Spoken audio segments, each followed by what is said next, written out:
It started like any ordinary night. A man named Daniel was alone at home, scrolling through his phone when he received a call from an unknown number. The clock had just hit 2:14 a.m. Curious, he answered, expecting maybe a wrong number or a prank. But what he heard chilled him to his bones.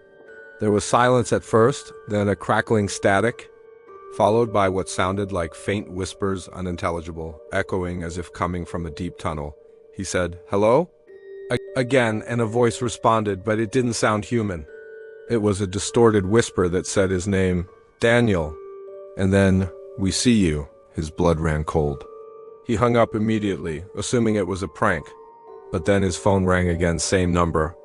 Against better judgment, he answered. This time, the voice on the other end was clearer, a woman, sobbing, pleading for help. She said, "Why did you leave me? The fire. I couldn't get out." Daniel froze. Years ago, his childhood home had burned down. A close friend of the family, Emily, died in that fire. But how could someone know this? He had never shared that story with anyone outside his family. He tried to respond, but the voice interrupted. "You left me there, Daniel. You promised you'd come back." The line went dead. Daniel sat in silence, shaking, trying to process what just happened. He checked the call log. The number didn't exist. No caller ID, no trace, but the story doesn't end there. For the next few nights, the calls continued. Each time a different voice. Some angry, some crying, some whispering things from his past details no one should know. One voice mentioned a hidden diary Daniel had written as a teen, where he confessed dark thoughts he never acted on.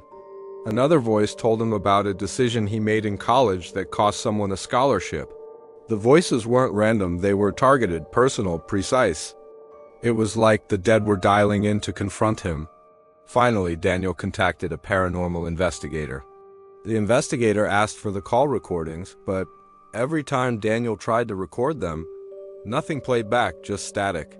The investigator then brought in an EVP, electronic voice phenomena, device and sat in Daniel's home one night.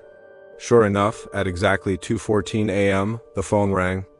This time the call was on speaker. The voice said, "You brought them here, now they will never leave." The lights flickered and the room filled with a freezing cold air. The EVP recorded a dozen voices overlapping at once, all whispering, screaming, laughing, crying. Daniel moved out the next day, changed his number, burned his phone. But the calls kept coming now to his work line. His new phone, even through unknown devices like his smart speaker.